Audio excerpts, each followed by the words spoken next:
Hi, my name is Gil Robertson, president of the African American Film Critics Association.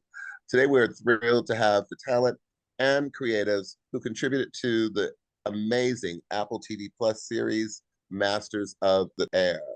We're going to kick things off by introducing you to the African members who are on the call today with Philippe, Derek, Nancy, Al, and Kiri. I'm going to let you guys do what you do so well, and I'll see you on the other side.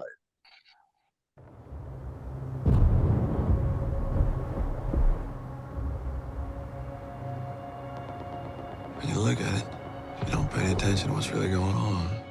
It's kind of beautiful.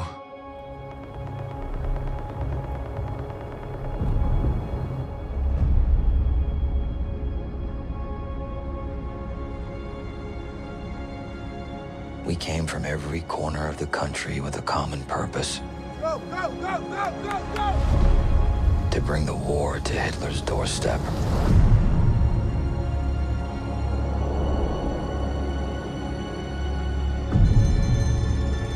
These daylight missions. It's suicide. And watch them move.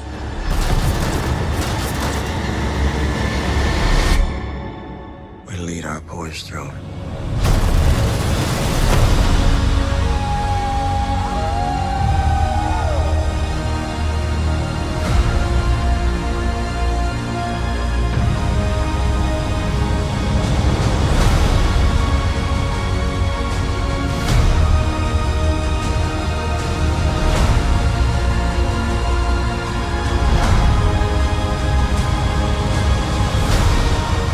Through this, even if the odds are stacked against us.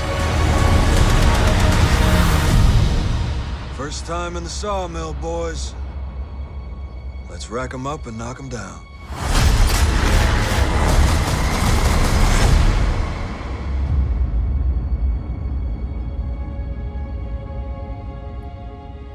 Hello, everyone. I'm Philippe Patterson from Taji Magazine over here in Washington, D.C. Hello. Thank you for joining us. Hello. Thanks for having us. No problem. One of the things that impressed me the most was the showcasing of the intelligence and the background in science and math of the Tuskegee Air Men. How important was it to you all to portray it and for the actors, of course? What impressed you most about the Tuskegee Air Men in that aspect? I mean, just to set them up a little bit, but I mean, the thing that I think was really interesting about these characters in particular and the airmen as a whole is that, you know, they were more educated, you know, and skewed a little bit older than their peers, right?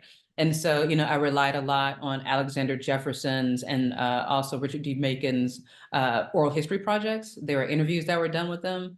And so, like, in working with Josiah and Branden, I really just wanted to kind of like bring forward some of these men's biographies, you know, as was present in these oral interviews like they had done and in their kind of own kind of words. And so, you know, I was working to find like their cadence and find their kind of way of speaking. You know, Macon doesn't phrase something the way Jefferson would. And so for me, the fact that they were college educated, that they were like overqualified in so many ways, I thought was exciting. And when they talk about, there's so much story behind like how they even got here. So before they even arrived at Ramitelli, I was impressed by everything they had to kind of like endure just to arrive here, and that these men were in truly like making sacrifice, and the stakes are higher for them.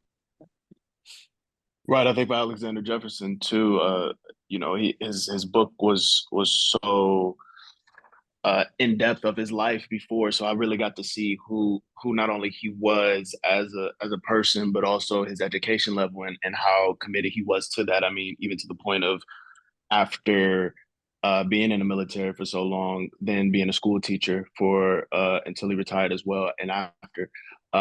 So I was very impressed. I'm not a huge science guy or math guy, but you know, to play someone and to experience someone who was, it does kind of show you a different way of thinking about the world and knowing that you have kind of that other level of intelligence as well as his artistry. So, you know, he was able to not only be have the right side and the left side of the brain kind of going for him, which was absolutely incredible when reading this book.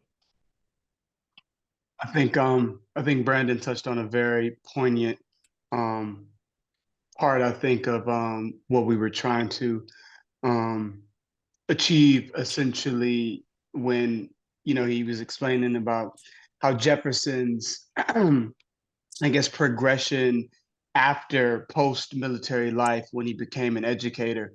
I think that was kind of always the bedrock of these two men, where there was this unconscious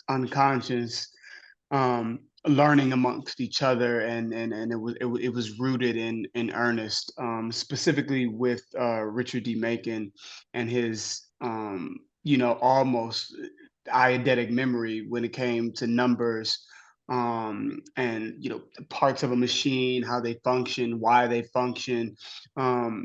Being that young and having the wherewithal with that kind of intelligent um, poignance in him to question his superiors, I think was very um, important to see on screen, specifically with these young Black men, because I guess never before have we seen, kind of what that dynamic would look like between, a superior and a subordinate, and specifically those being Black men, and kind of just redirecting the entire, way the war kind of went, in some instances, like some of those moments in Ramatelli. How's it going? Happy Saturday. Derek Dunn, reviews and done based in the DMV area. So I had a question for Josiah and Branden. How did you all build your camaraderie on the set while shooting?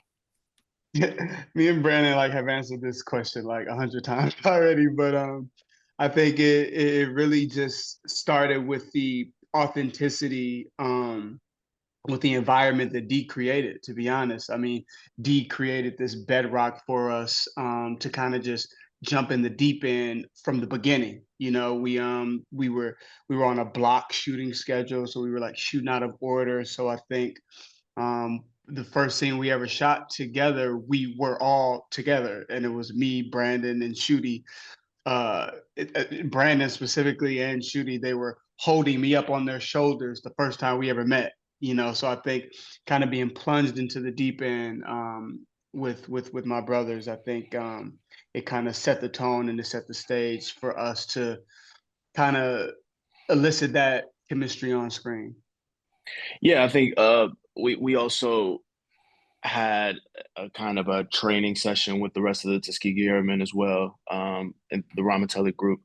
So that was a good intro to just learning that dynamic of everyone being together, being a unit, seeing all these Black officer soldiers, also being led by Lieutenant Dan, who was great, but it was a white superior, just like in our first day of shooting was literally Shooty and I putting him on our shoulders, and walking into the POW camp as the only Black people there. I mean, we hadn't even met Callum or Austin yet, and they were kind of on the other side of the fence, literally. So we didn't meet them for a while either.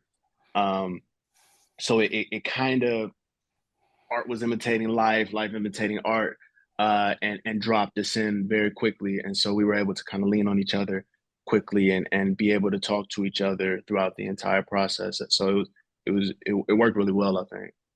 I'm Nancy Green with Film Critique, and I just wanted to say I find it very interesting, this time period. And Dee, you did, of course, another movie, or a movie a while back, Mudbound, that also kind of deals with that. And I wanted to know, what is your fascination with this time period, and what do you hope people will take away from this series, and also Branden and Josiah, if you can answer that as well. Yeah, I think although this is like my second kind of story in the World War II kind of like space, I think I'm interested generally in like the Black fighter, or like the Black soldier, and what it means. Like, I had adopted like years ago this like Toni Morrison novel called Home, which is about a soldier during the Korean War, and like I couldn't get it made, and that was the first war where the forces were integrated. I'm always interested in like what would compel somebody to fight for a country that doesn't fight for you, And in introducing these characters, I was fascinated by the fact that these men are allowed to go to war, they're allowed to carry guns, they're allowed to kill, they're allowed to sacrifice their lives, but they don't have the right to vote, you know? And so I think I'm always trying to wrestle with that in my mind. Like my dad's like a retired cop, so I've always, I think, been like challenged by that notion, that kind of split thing that happens. Like how could you, you know, be a part of, you know, a militarized kind of system that often works against you? And it just made me question the idea. I think I'm always trying to explore the idea of who is a patriot and who gets to be a patriot. And so for me, I think that these men are true patriots because they're not just serving their country, but they're critiquing their country, and they're, you know, literally using their lives to impact it, you know, behind enemy lines, you know, abroad and also at home. So I think I'm just like a little bit obsessed with that. And like, you know, we start the story here in World War II, but this could be World War I, where we weren't even allowed to fight for a country. We were like fighting like with the French, you know, like, or you could do like the Revolutionary War, where like enslaved peoples are now like, you know, convinced to fight against the British. So I think for me, it's like an ongoing kind of fascination with like what goes on in the mindset of, you know, and the bravery and the patriotism like that it takes for men to make this kind of sacrifice, and, you know, to just have this kind of intellect, to have that kind of complicated relationship with like militancy and freedom. So yeah. I share a similar obsession with that dichotomy, with the Double V campaign, with, you know, just being, as Dee was saying, a Black patriot, and what does it mean to be a patriot, and what does it mean to fight for a country that at home most cases, and then you have to fight to try and prove yourself, to then come back and still say, you know, fresh off the boat, niggas to the left, white people to the right, like that's what does that do to the mind, and how does that affect you when you, because you ultimately have to look at the bigger picture in a way that I don't know if we really have a concept of nowadays.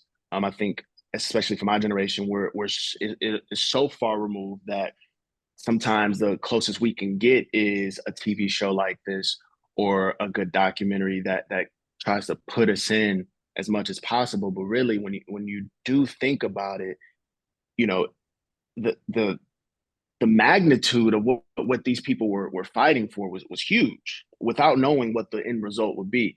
So I just share a same fascination with World War II, specifically with Black soldiers in World War II, Buffalo Soldiers, Korean War as well, and World War I. I think, yeah, seeing the Black experience through that. I mean, and we've only, in film at least, have been able to slightly touch on it relatively. So that's why I was super excited for this project. And it was honestly a dream come true to be able to work on something like this, because I'm so passionate about showing those stories on screen, so people can recognize their grandfather or their great grandfather, and understand a little more what they may have had to go through. And I just hope that more stories like this can be told, so we can go even deeper into the complexity of what that actually meant. Kind of to echo, I mean, everything, you know, that Dee and Branden said. I think that as the operative word for me, fascination, as a Black artist, I think that fascination often is stalled out a lot, and it becomes a yearning specifically for me. And the yearning is in what it means specifically for the role as a Black person that exists in this social construct of America.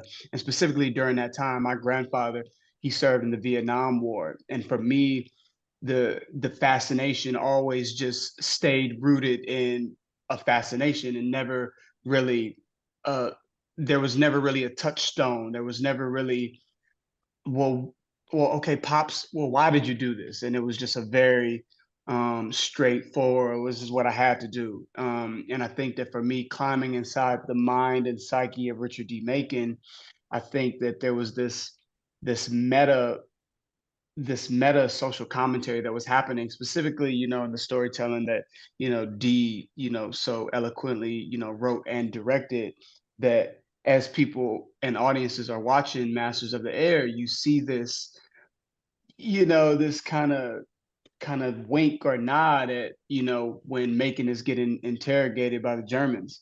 And, you know, he's, you know, essentially in front of, you know, this German Nazi, basically telling them, I have every reason not to be fighting for this country. you know, and in this moment, I'm standing with these men that I'm calling my brothers, and they won't even call me their brother. And I think that that's something that just goes without saying, when audiences, are watching what we created. Yeah, no, Nice, like thank you. And Josiah. Kiera, I'm sorry, I didn't mean to leave you out. If you wanted to. Oh no, no, I was just gonna piggyback on what Branden and Josiah were saying. Like it was like playing out, in front of and behind the camera, and that, it was a challenge to like introduce these characters, in a single episode and like try to layer them, so that they're standing shoulder to shoulder with their peers, and I mean, to their credit, like they were able to give it that complexity. We only meet them a few times before they're in the camp. And, in the writing of it, originally we just met them in the camp. And I was like, no, we got to meet them in the air, like we met everyone else in the air. And so it's important to see their prowess, to witness, and, starting with this night bombing sequence, kind of playing into the pejorative Nazi kind of word, like the Spookenwaffen, like, oh no, they're going to come in at night and you're not going to see them until they light it up, and just even their entrance, the way they entered the story for me was important, and honestly, you could have a whole series called Ramatelli, and just be with them because there's so much there. And even like having like the bar scene where we get to understand like what they are fighting for. Like Macon has this piece of land that he loves. Like Jefferson like kind of wants to be an artist and he has this woman that he loves, So it's kind of showing how, these men also have like a heart. They also have stakes was, really important, other than meeting them within like the literal, battle and the literal, so just to give them context always basically is what I was excited. Thank you for that, D. Thank you for Yeah, that. thank you for going there. You hear that, Nice, Apple? nice. You hear that, Apple? We need to spin off now. Yeah, Yes. that was kind of going to be my next question. Kiera Stowe's a SACTAB Movie Buff Television. Obviously these are rich characters that could have been expanded upon. And are there going to be any type of spinoffs, or are there any plans in development for something like that to continue telling these types of stories?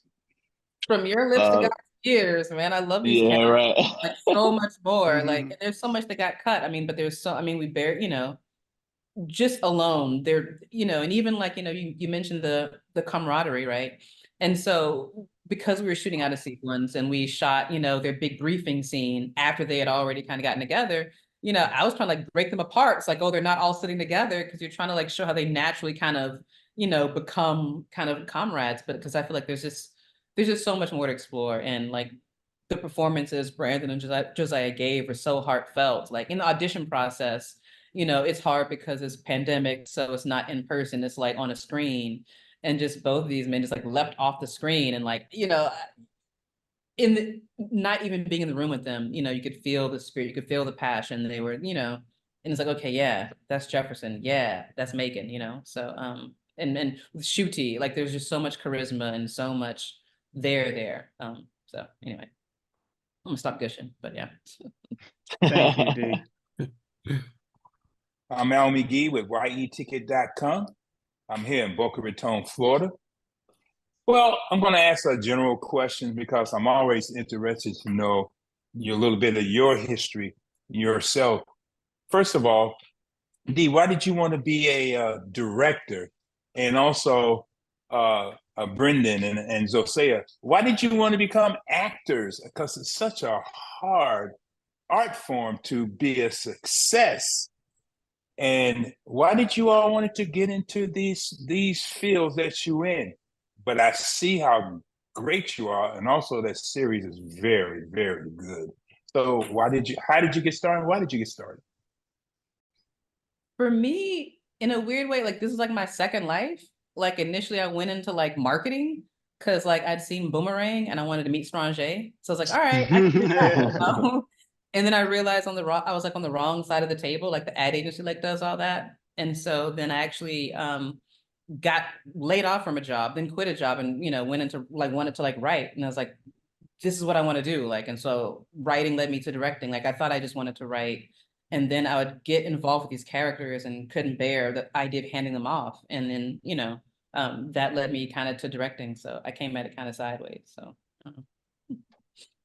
That was a beautiful question, sir, by the way, and I love your background that you have behind you. But for me, I think that I think I think the spirit of art, specifically when it comes in relation to this story, I would say this is a story that, you know, you always wish you saw, but it just never was there. And I think for a lot of the reasons why I wanted to become an actor, it was kind of just this unconscious. I want to see something that I'm not seeing, and then you're led down this path of, okay, how would I do a Charlie Chaplin monologue, or how would I do a Buster Keaton one man show? And then just the way that I guess, you know, theater, cinema has been, you know, given to us specifically as Black artists. We were kind of, you know, like left out of a lot of things. You just as I guess the hearkening, I guess, in the story that we told with Masters of the Airs. No, no, no, we were there too.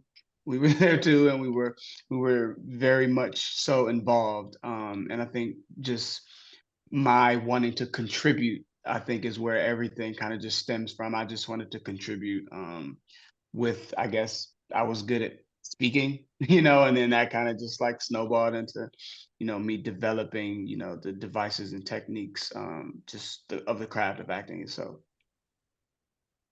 If I'm honest, I wanted to be Indiana Jones and Jason Bourne and James Bond. I think those three, weirdly enough, were kind of my way in. I used to watch movies with my grandpa all the time. And when I was younger, I just simply said one day I want to be the person that he's watching on TV. And that was kind of the snowball effect for me. I was in school, and being in school, I grew up in Charlotte, North Carolina. So, you know, being in Charlotte, the only real way at the time was kind of going the school route. So I was doing theater, and that's kind of where my beginnings happened. I did a little background work because Charlotte had some stuff going on, but um, I did theater all through high school, and I went to school for theater as well, and then did theater again in acting school afterwards. And yeah, that was just kind of my way in, and I got my first job right after theater school. But I think deeper than just wanting to be the person that my grandfather watched on TV, because I've been blessed to be able to do that by now. I think there's something about the human spirit that's really interesting to me, and there's something about um, acting that's so different than all the other art forms, because you're really getting inside the mind, psychology, and spirit of a person. And I feel like that's so complicated and hard. And when you have great writing and great direction, you can really see that and connect to that. And as I grew kind of in my own artistry, I just kind of realized that my goal, or what I think to be my goal, is to try and get someone to look at my character and relate to themselves in some way. And so once I kind of discovered that, I felt like that felt really connected to my purpose and connected to the type of artist that I want to be. And so I think this is one of the only art forms you can do that in, and it really touches me. So that's why I thought that acting was the one. Well, thank you very much, everyone, for giving me your answers. And also another reason why I enjoyed the show, I'm an Air Force veteran myself during the Vietnam era. Right. So that's why I really Thank you for love your the show. service. So I'm so glad to talk to you guys. Thank you very much. Thank you. Thank you It's for an your honor, service. sir. Thank you. Hello, it's Philippe from Taji Mag. What are some of the life lessons or takeaways you have from being a part of this project? This is for all three of you. Life lessons. Man, I don't want to be cliche or cheesy, man, but like, you know, honestly, I feel like we shot this so long ago, and it's etched in stone for me, that period of time. Like Dee said, we were coming out of the pandemic. The world was such a different place at that time.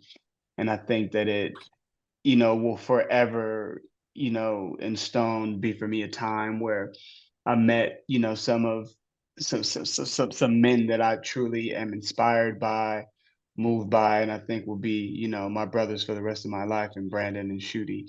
And I've never had that type of experience on set. I've been, kind of professionally doing this thing, for almost like a decade now, and I've never really had that type of um, familiar type of experience where like I'm actually connecting with my co-stars and needing them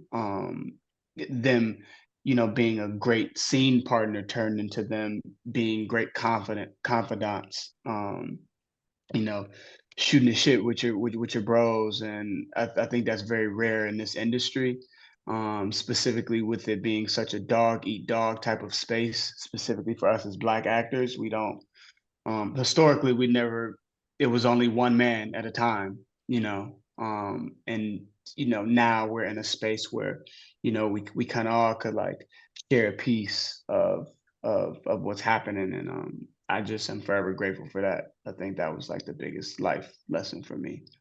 I mean, the thing I think I learned in terms of life is just about like taking my time, Usually, I'm working in independent films where it's like you got to shoot a war scene like before lunch, you know what I mean? And so this is like the first time I had to just like, we have 3 days to just shoot planes coming in. And so I learned, oh, here's the shots you can design when you have 3 days to shoot something versus 3 hours. And I learned to like revel in that. And also, I don't know, try to let the actors like rev, like to take up that space and to like take up that time. And like, yeah, it's great to make your day and finish on time, but if you're 15 minutes over and somebody got to do another take and they got to give something more, it was worth it, And so not to be watching the clock so much and to let, like to revel in like the unfolding, of a scene. And so this production, thanks to Gary Getzman and the whole team was very, I mean, this is like the most generous production like I worked on. So it was nice to have resources. It was nice to have time. It was nice to,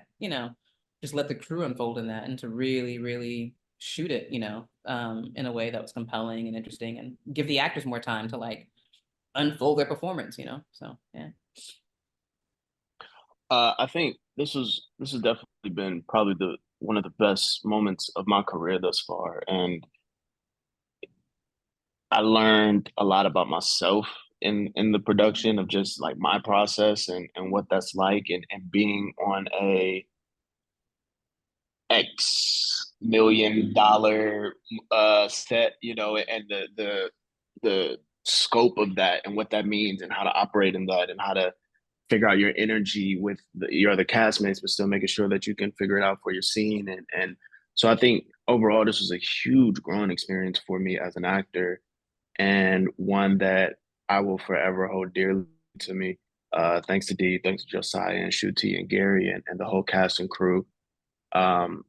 So yeah, I think just an overall growth as an artist. This was great, amazing. Thank you all once again. I really enjoyed the show. Thank you. Thanks for having us. Thank you. How's it going? Derek Dunn once again.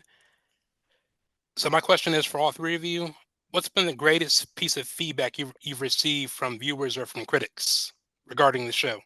I don't read reviews, you know what I mean? Like, like famously, for my health. But I mean, I think just the general, like the stuff that kind of floated back to me was just a general appreciation for like this part of the story with, Macon and Jefferson. And so I felt, I don't know, it felt like kind of like a sigh, like finally, we're included. Like there could be so much more, but I think I was just glad that, okay, you know, even though the space we had was limited, the fact that people appreciated it and felt just like a shift, in the tone of the storytelling. So yeah. No, I definitely would echo what Dee was saying. I don't think that there was any, I guess, specific review or critic, think piece that I mulled over or anything like that, but just the general scope of the reception where, I've been in, smaller productions and stuff like that before, and I feel like the recog the rec I don't know how to say the word. The production being recognized more widely, I think, was something that I felt a little more with this one. And the age ranges. You know, people from the age of 17 to 81 years old, you know, kind of giving feedback. Oh, we love the show. Oh, this meant a lot. I think that was the biggest kind of like, oh man, like I guess everyone's watching the show. So that kind of how I saw it. I think going to we went to Alabama recently, where the legacy of the Tuskegee Airmen are housed, for lack of a better word, but that's where their bases are. And hearing their reaction was a really big, was really meaningful, I would say, because you know these are servicemen and women that take it seriously in terms of the legacy, and they also felt seen just in seeing that Red Tails and Tuskegee Airmen, and knowing that they're a part of that. And also, you know, there aren't a lot of aviation and plane films out there, so they were even excited about that. But more importantly, they were excited that they felt like we did a good job of representing them, and the reception that we got when we went there to visit was really was really special. And you know, hearing things like, is it going to get a spinoff? We loved you guys. Wish there was more of you guys. I think all of those things, to me, say that we did a really good job of what we were set out to do.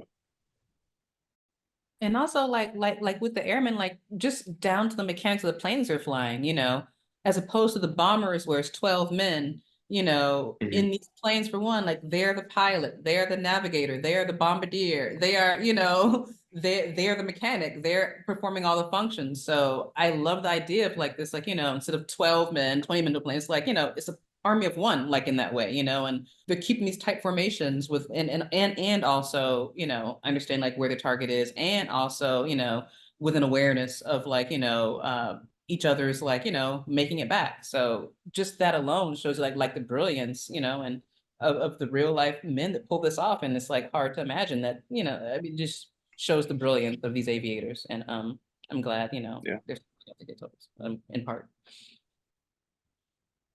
Thank you again. Thank you. Thank you, man.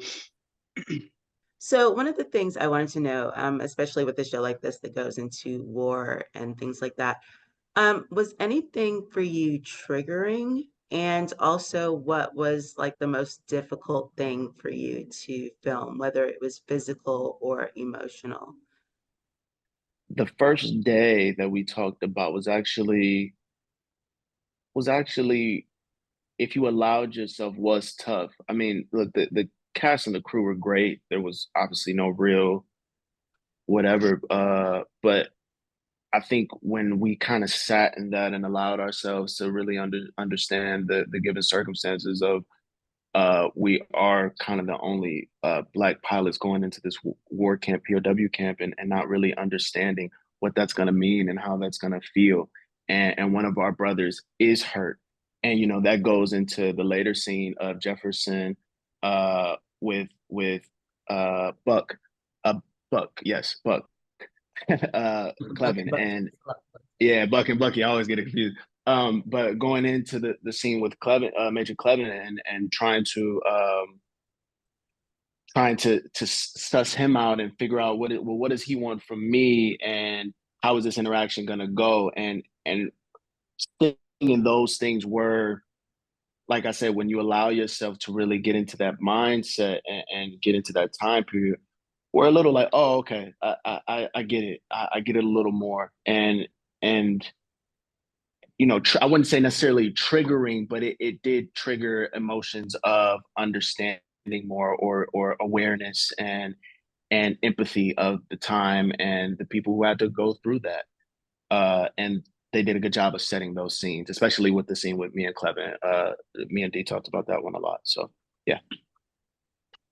Yeah, I definitely think that Dee geniusly, you know, stimulated and created an environment that above else, you know, it was safe. It was inviting. She allowed us to try things. And I think in that freedom, like Branden said, like those real feelings, they did come up, but I think that we had a responsibility, and that responsibility weighed more on us to execute correctly, or not correctly, but to the best of our ability.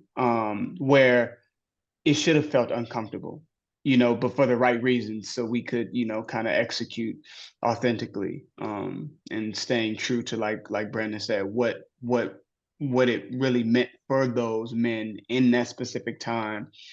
When me and Branden walked into the POW the barracks, for the first time, that really was I think Dee set it up like that on purpose. It was very claustrophobic in that room.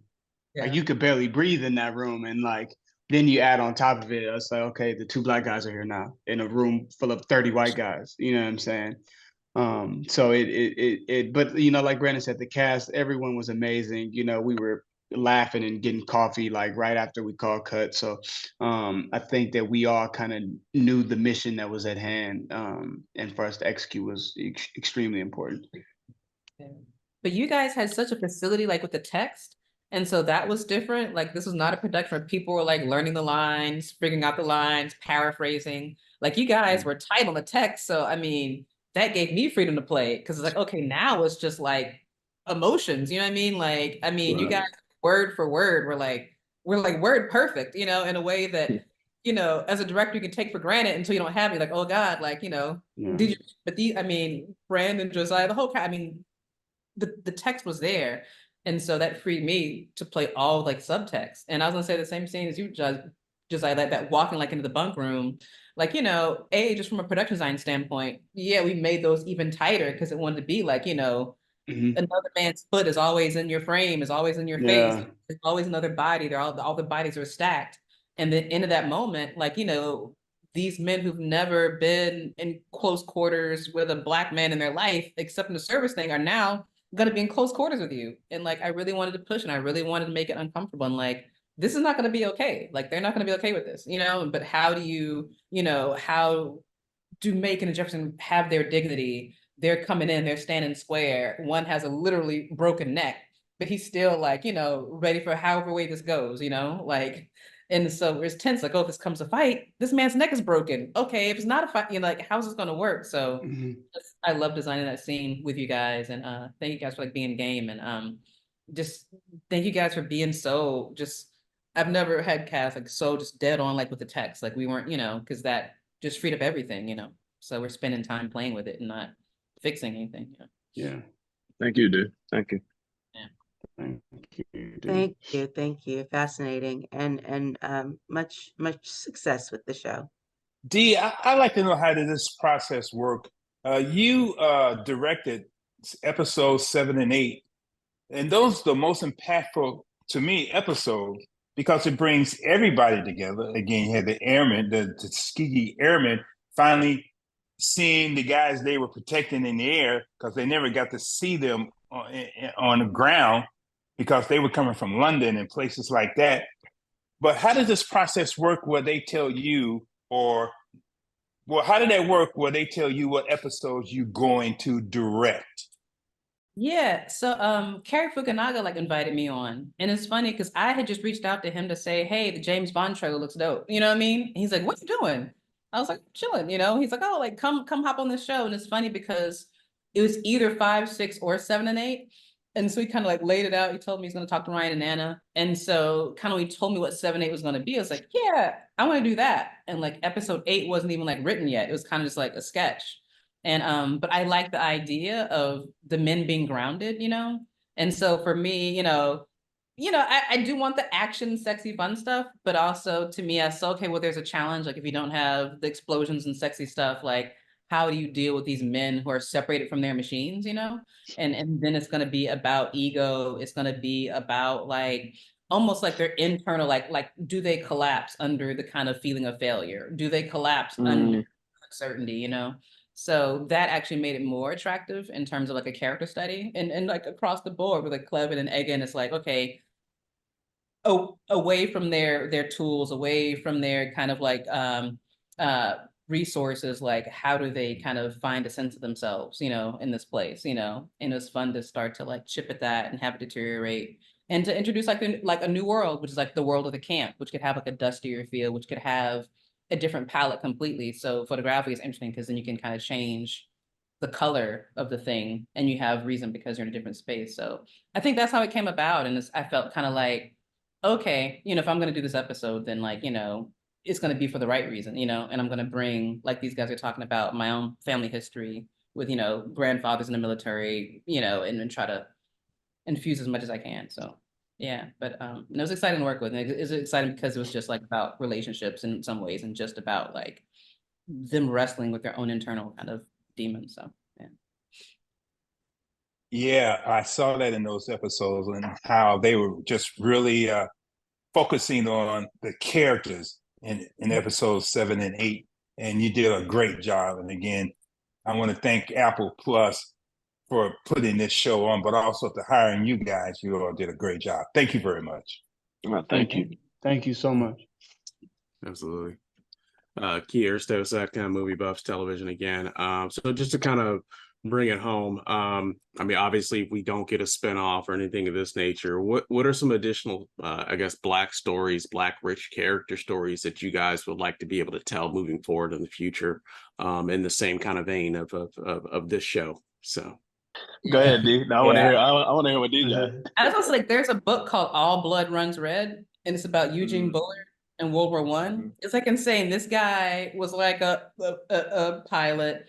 He like started like a jazz club. He was like a spy. It's like you wouldn't believe it. And he comes from like, he was like his parents were sharecroppers. He was a sharecropper, but and it's World War One. So he's fighting like for the French. But like that dude's life is like, wow, okay, you contained multitudes. So I would suggest that as good reading. And also just to dig into the oral history project where you can read the actual interviews with Jefferson and Macon, because there's so much more in there that we couldn't cram in. So there was a tank battalion during World War II called the Black Panthers, before the Black Panthers, that I'm really interested in. I heard a couple people have it out, so I've been kind of looking around for it. But also definitely the Buffalo Soldiers have always interested me. I mentioned them earlier. And then Vietnam. I think those three, if I can hit those 3 time periods, World War One obviously too, but it's so different than World War II. But yeah, Buffalo Soldiers has always been a big one. The tank battalion of the Black Panthers of World War II, and Vietnam War. Because I don't know if there's been any films actually made about specifically about the Black experience during Vietnam, specifically about home and abroad, besides Five Bloods.